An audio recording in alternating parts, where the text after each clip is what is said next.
नमस्कार साथियों, स्वागत है आपका हमारे और आपके चैनल में। साथियों, आज की यह वीडियो बहुत ही महत्वपूर्ण होने वाली है। इस वीडियो में हम आपको बताने वाले हैं एक ऐसा मंत्र जिसको अपनाने से आप अपने भविष्य में जो भी चाहते हैं वो प्राप्त कर सकते हैं। इस मंत्र से आप अपना मनचाहा फल प्राप्त कर सकते हैं। साथियों, यह मंत्र लॉ ऑफ अट्रैक्शन से जुड़ा हुआ है, जिसका मतलब है कि एक ऐसी चीज जो आपको आपकी मन की इच्छा से जोड़ देती है। लॉ ऑफ अट्रैक्शन क्या होता है, इसको एक सच्ची घटना से समझते हैं। यह घटना भगवान गौतम बुद्ध से जुड़ी हुई है। एक समय की बात है, एक गांव में एक मजदूर रहा करता था जो एक सेठ के पास नौकरी किया करता था और उसका जीवन बहुत अच्छा चल रहा था। लेकिन दोस्तों, समय कब पलट जाता है इसका किसी को पता नहीं रहता। अच्छा और बुरा समय हर किसी के जीवन में आता है। उसके जीवन में भी दुख का आगमन हुआ और उसकी नौकरी छूट गई। अब वह घर पर बेरोजगार बैठा था। कुछ समय उसके बचत किए हुए पैसों से उसका जीवन चलता रहा, लेकिन कुछ समय पश्चात जब उसकी बचत पूंजी खत्म हो गई तो वह परेशान होने लगा कि अब मैं क्या करूं। उसका कोई काम नहीं बनता। घर में पत्नी से भी झगड़ा होने लगा क्योंकि पैसों की तंगी से घर में सब परेशान होने लगे। मेरा कोई काम नहीं बन रहा है, मेरा वक्त बहुत बुरा चल रहा है, मैं बहुत दुखी हूं। वह इसी के बारे में सोचता रहता तो उसके एक मित्र ने कहा, तुम किसी बाबा के पास जाओ, तुम्हें किसी तांत्रिक या बाबा की जरूरत है। वह तुम्हें कोई ना कोई सलाह जरूर देंगे। जब भी किसी बाबा के पास जाता तो वह तांत्रिक उसे कोई एक उपाय बता देता और बदले में उससे मोटी रकम ले लेता। काफी दिनों तक ऐसा ही चलता रहा और वह हर रोज एक नए बाबा के पास चला जाता। ऐसा करते हुए अब वह बिल्कुल कंगाल हो गया और उसको एहसास हुआ कि मुझे इन बाबा के चक्कर में पड़ना नहीं चाहिए, और उसने वहां जाना बंद कर दिया। लेकिन उसके हालातों में कोई सुधार नहीं हुआ। अब वह और भी ज्यादा परेशान रहने लगा। किसी के पास बैठता तो लोग उससे बात करना भी पसंद नहीं करते, क्योंकि साथियों, गरीबी में कोई साथ नहीं देता। जब इंसान पर मुसीबत का पहाड़ टूटता है तो उसका सभी साथ छोड़ देते हैं। कहते हैं कि जहाज जब डूबने वाला होता है तो सबसे पहले चूहे जहाज को छोड़कर भागते हैं। इसी प्रकार जब इंसान का वक्त बुरा आता है तो सबसे पहले उसके रिश्तेदार और उसके जानने वाले उसका साथ छोड़ देते हैं। फिर एक दिन वह मंदिर में गया और वहां जाकर भगवान से प्रार्थना करने लगा तो वहां के पुजारी से उसकी बात हुई। वह पुजारी से बोला, मैं बहुत परेशान हूं और मेरा कोई भी काम नहीं बन रहा है, कृपया मुझे कोई उपाय बताएं। पंडित जी ने उसको सलाह दी कि तुम किसी पंडित से अपने घर पर हवन करवा लो। तुम्हारे घर में नकारात्मकता फैल गई है। हवन से तुम्हारे घर का माहौल शुद्ध हो जाएगा और तुम्हारे हालात सुधरने लगेंगे। उसने सोचा कि मैं यह करके देख लेता हूं और उसने एक पंडित से हवन कराया। पंडित ने भी इसके बदले में एक मोटी रकम उससे ले ली। दोस्तों, बड़े सयाने कहकर गए हैं, कंगाली में आटा गीला। उसके साथ भी यही बात हुई। एक तो वह पहले से ही परेशान था और हवन कराने के चक्कर में वह लोगों का कर्जदार और बन गया। लेकिन कुछ समय बीतने के बाद उसके हालात और बिगड़ गए। वह और भी परेशान होने लगा। उसे कोई फायदा नहीं मिला और परेशान होते हुए ही रहने लगा। फिर एक दिन उसने सुना गांव में एक बहुत बड़े साधु आए हैं। वह हर किसी के मन की बात समझ लेते हैं और वह परेशानियों का उपाय भी बताते हैं और कोई पैसा भी नहीं लेते। तो उसने सोचा, ये साधु तो कोई पैसा नहीं लेते, बाबा कोई पैसा नहीं लेते, इसका मतलब यह कोई अच्छे और पहुंचे हुए साधु है, उनको पैसे से कोई मतलब नहीं। वह साधु के पास गया। असल में दोस्तों, वह साधु गौतम बुद्ध ही थे। जब वह उनके पास गया तो वहां पर साधु अपने शिष्यों को प्रवचन दे रहे थे और वह उनके बीच में बैठ गया।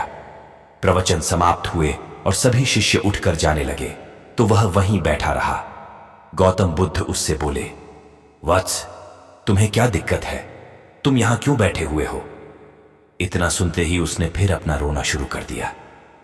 बाबा, मैं बहुत परेशान हूं, मेरे दुखों का अंत नहीं हो रहा है, मेरे पास कुछ भी नहीं है, मैं बहुत दुखी हूं, कृपया मुझे कोई उपाय बताएं, मैं अपने दुखों को कैसे समाप्त करूं?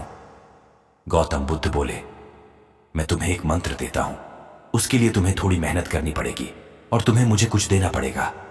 उसने सोचा, ये बाबा भी पैसा ही लेना चाहते हैं, लेकिन उसने कहा, मैं चाहे जितना पैसा देने को तैयार हूं, लेकिन मुझे कोई अचूक उपाय बता दो। गौतम बुद्ध बोले, वत्स, ये एक चमत्कारी मंत्र है, इससे तुम्हारे सारे दुख दर्द दूर हो जाएंगे। लेकिन मुझे इसके बदले में पैसा नहीं चाहिए। इसके बदले में तुम्हें एक संकल्प देना होगा कि तुम इस मंत्र को वैसे ही करोगे जैसे मैं कहूंगा। वह बोला, ठीक है बाबा, मैं कुछ भी करूंगा, लेकिन मुझे मंत्र दे दो। गौतम बुद्ध बोले, ठीक है तो सुनो, तुम्हें यह मंत्र बोलना नहीं है, बल्कि मन ही मन में रटना है और कहना है, मैं सुखी हूं, मैं सुखी हूं, मैं सुखी हूं। तुम्हें यह बात अपने मन ही मन में बोलनी है। यह मंत्र केवल अपने मन में ही बोलना है। उसने कहा, इसमें कौन सी बड़ी बात है, यह तो मैं आराम से कर लूंगा। गौतम बुद्ध बोले, ठीक है, अगर तुम ऐसा कर लेते हो तो यकीन मानो तुम्हारे सारे दुख अवश्य दूर हो जाएंगे। यह सुनकर वह वहां से चल दिया, लेकिन जैसे ही वहां से चलने के लिए पलटा, गौतम बुद्ध ने पीछे से कहा, वत्स, लेकिन एक बात का ध्यान रखना, जब तुम इस मंत्र को मन में जप रहे हो तो तुम्हारे मन में कुत्ते का ख्याल नहीं आना चाहिए। अगर तुम्हारे मन में कुत्ते का ख्याल आया तो यह मंत्र बेकार हो जाएगा और तुम्हें इसका फल नहीं मिलेगा। वह बोला, बाबा, कुत्ते का ख्याल मेरे मन में क्यों आएगा, मुझे कुत्ते से क्या लेना देना। और वह वहां से चला गया। लेकिन जैसे ही रास्ते में वह उस मंत्र को जपता हुआ जा रहा था तो उसे गौतम बुद्ध की बात याद आई। मेरे मन में कुत्ते का ख्याल क्यों आएगा, और उसको सामने कुत्ता दिखाई देने लगा। काफी देर तक कुत्ते के विचार में रहते हुए उसे जैसे ही फिर से होश आया तो वह सोचने लगा, अरे ये मैं क्या कर रहा हूं, मेरे को कुत्ते का विचार कैसे आया। और फिर वह दोबारा से मंत्र बोलने लगा। अब वह फिर से मंत्र मन ही मन जप रहा था तो उसको एक कुत्ता दिखाई दिया। उसका ध्यान फिर से कुत्ते पर चला गया और उसे अपनी चारों तरफ कुत्ते ही कुत्ते नजर आने लगे।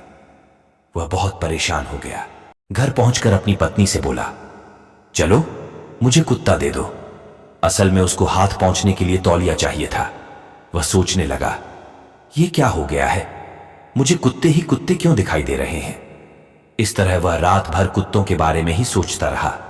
फिर दोबारा सुबह उठते ही फिर से साधु यानी गौतम बुद्ध के पास पहुंच गया और बोला, हे बाबा, मैं तो बहुत परेशान हो गया हूं। आज तक मैंने कभी कुत्ते के बारे में सोचा भी नहीं था, लेकिन जब से मैंने यह मंत्र लिया है मेरे मन में सिर्फ कुत्ता ही कुत्ता चल रहा है। आखिर ऐसा कैसे हुआ, यह सब क्या लीला है। गौतम बुद्ध बोले, शायद तुम्हें समझ में आ गया होगा कि हम जिस चीज से दूर होना चाहते हैं हम उसी के बारे में सोचते हैं और उसके बारे में सोचते ही रहते हैं, लेकिन हम उससे कभी दूर नहीं हो पाते।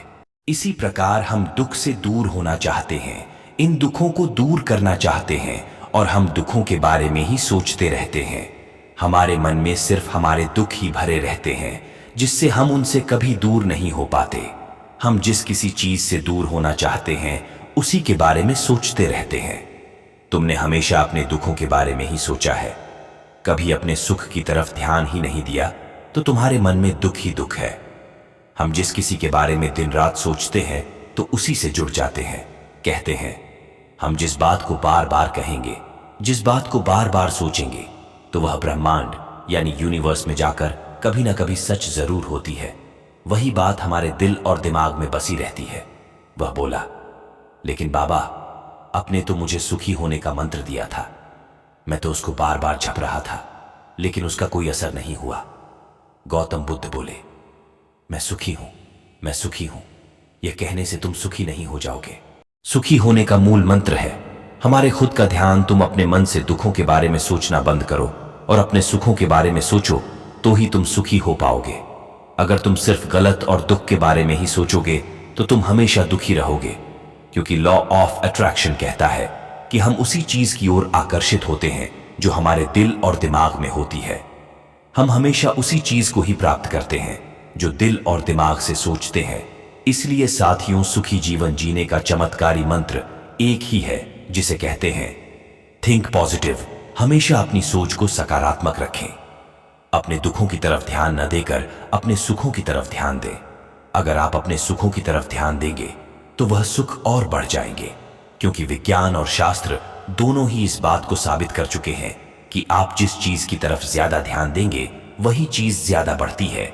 जैसे आप अगर पढ़ाई की तरफ ध्यान देंगे तो आपका ज्ञान बढ़ता ही जाएगा, और अगर आप किसी गलत काम की तरफ ध्यान देंगे तो आप उसी में आगे बढ़ते चले जाएंगे। इसलिए साथियों, मनचाहा फल पाने का एक ही मूल मंत्र है, थिंक पॉजिटिव। साथियों, आशा है आज की वीडियो आपको बहुत अच्छी लगी होगी और इसका आपके जीवन पर असर जरूर होगा। धन्यवाद।